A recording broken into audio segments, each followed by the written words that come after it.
今天最好笑的新闻其实是什么？是在 WBC 比赛里面，美国差点被淘汰了。美国照理讲，你这是全部都是大联盟的，而且这次赛程安排非常有利于美国，结果搞了半天，他昨天居然输掉了。输掉更好笑的是，他的总教练说他算术算错了，他以为他们已经晋级了。今天要不是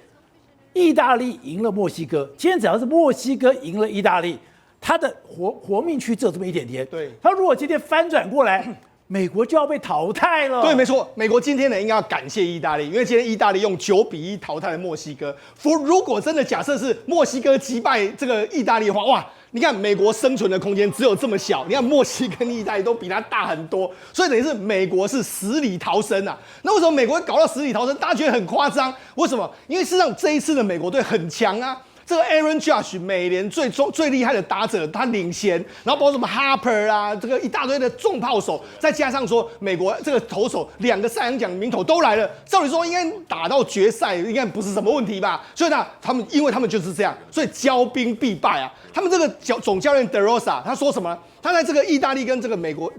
交战之前几个小时接受访问说啊，我们已经赢了3场了嘛，我们3场我们就已经拿到8强的门票了。他就说我打算让一些主力轮休啊，就主力轮休就果然他打完了之后呢，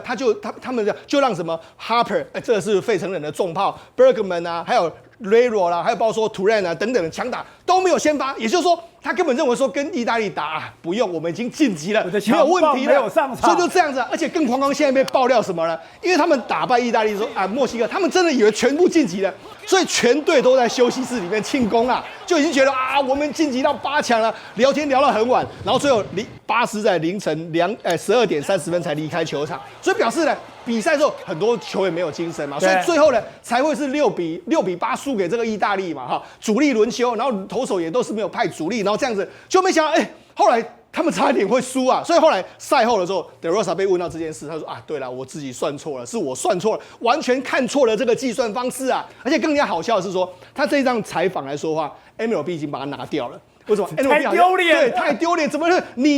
你是 WBC 的主办单位的国家的人，你连怎么计算你都计算不清楚。拿掉了，对，已经被拿掉。所以你知道，事实上这次美国虽然说你有很强的这个所谓的兵马，但是问题是你的主帅好像搞不清楚状况。好，所以这边我觉得今天最好笑的新闻就是，以前我们都说美国人数学差，这次我真的是体会到他们数学到底有多差，他真的算错了。而且美国差点被淘汰，而且甚至他们在打意大利的时候，一开始根本6-0领先呢。其实我觉得有点夸张。De Rosa 本来就是在美国最大的一个所谓的运动频道里面的这个资深分析师，也是资深的球评。几乎所有的 ESPN 拍的所有的跟 MLB 相关的资讯，都是他在做解说的，所以他应该是一个脑筋很清楚的人才对。那这一次他为了要 call 这个团队，他也从去年的春训开始，先 call 了是 Aaron Judge， 那 Poskin 也答应，然后后面就一直 can， 所以你可以发觉，以前我们都说以色列是整个美国2队，现在没有，除了多米尼加跟委内瑞拉之外，意大利也是美国2队。那基本上你就感觉出来，所有好的他都填完了哦，所以基本上来讲，为什么这次赔率永远都是美国第一？所以他真是把大联盟最强的选手几乎都填完了，几乎都填完。可是当然，他就是有点像圣安东尼马刺队一样轮休。所以说你看之前像Tim Duncan 啊，还有像 Parker 啦、Ginobili 啊，都会在这个轮休的情况之下，有些场次不上，所以他真的是这样，他应该是觉得透懂啊，已经是3场已经是没有问题了。他没有想到，在整个算所谓的胜负失分率的时候，其实那个最后那场没打完之前，一切都是未知数。所以其实这一次，其实他真的是有点可怕。这个失误，这已经不是低级失误了，这是不可发生的大失误。而且以他这种首席分析师的能力来讲，他有多少团队啊？他有多少的情搜小组啊？为什么他会没有人给他这个讯息？为什么这种小学生的算术，台湾都已经算到，我们可能比较比较勤俭持家，对这种小地方都很注意细节。他可能是大摇大摆惯了，不用管这些。不用管3场透懂，还好今天在讲墨西哥打完，我就开始开香槟了，我就开始这个狂欢了，狂欢半夜才回家，然后第2天我又把我的主力的打者拿下来，那我在没有体力的状况下，又模糊的状况下，打得乱七八糟。他真的很敢Carey 有60轰不上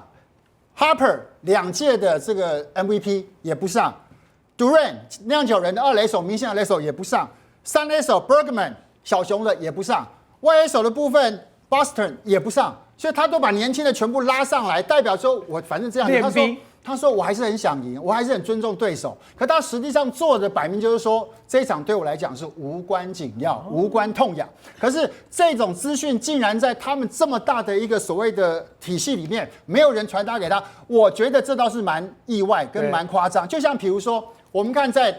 日本的这一战，台湾队的这个4战的成绩跟4战的整个安排 ，NLB 可是绞尽脑汁帮台湾队排赛程哦，因为日本队晚上4万多人合理，对，可是还有哪个球队5天的赛程可以4万人？只有台湾4万人4场 ，NLB 的收入有多少？这全部是一个商业行为，这不是什么只是球赛，大家不要这么单纯。对，所以说 NLB 知道，所以不是川普每天在算钱，他所有美国人每天都在算钱。代表 NLB 的主要的负责 Jim Small 对台湾市场很清楚，他知道台湾人对这个的狂热，而且真的4场球都是4万以上，台湾人机票食宿所有过去在日本消费应该过100亿，那 NLB 收了多少门票收入？所以你就知道。这本来就是个生意，所以德罗萨会犯这个错误，其实真的是有点离谱。好，那大家认为说，你现在这样子进去了以后，我们就看到了多米尼加，我们看到了委内瑞拉，那也都是强棒子，那也都很厉害。现在看起来，本来大家都以为说美国是透懂了，感觉没那么透懂了。对了，可是我还是觉得美国还是很强。你觉得还是最强的？还是很强，因为你如果把这些明星，因为这些人重点不在于说他只是有成绩，他有资历，重点是他真的球商高，而且那种经验丰富。打这种一场的比赛，当然那一天对意大利我是觉得有点意外，因为我相信对德罗萨前面掉5分他也没什么感觉，就跟景端那时候在对12强对台湾掉4分没感觉，为什么？他一定打得回来，可是没有想到6局的那个失误啦 ，Killer 那个失误是比较夸张，多掉了3分。那3分后来美国打了6分回来，所以你就会发觉就是说，美国队在所有的赌盘还是第一，因为他的确实名将如云，而且我们在讲美国跟多米尼加已经不是打 NLB， 是打 All Star Game。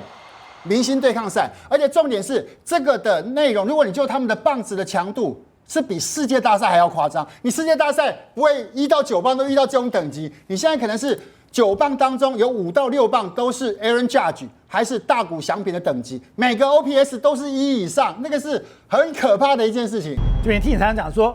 原来这些 WBC 到了最后，那根本就是美国大联盟最精英的选手代表自己的国家来参战的。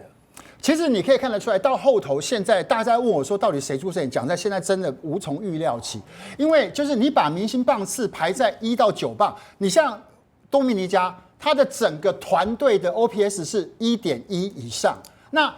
大谷翔平跟 Aaron Judge 在去年整年度打162场，累积1左右，那都已经是顶尖又顶尖，拿到 MVP 了。可是现在整个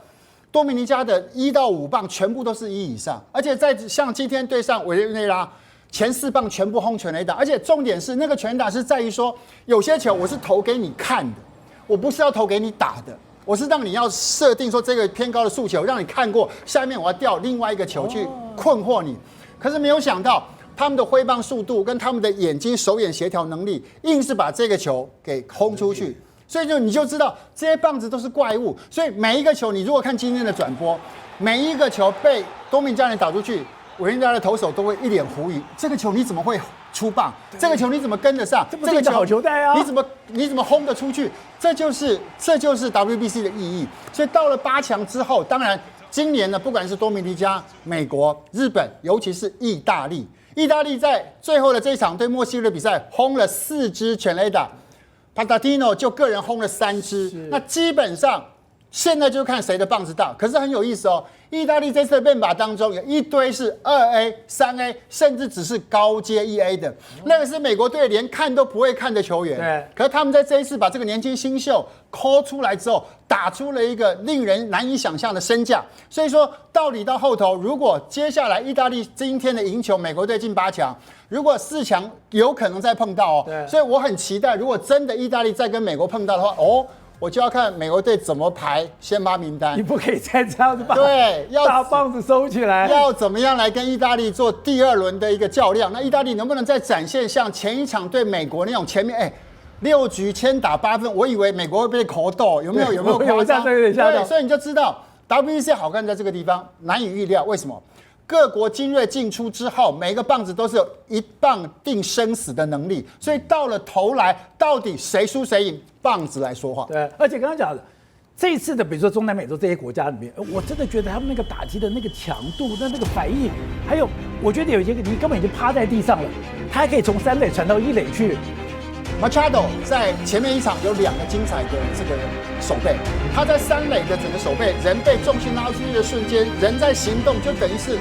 横空移除。 57台每晚9点，宝洁点兵点出全球战略新布局。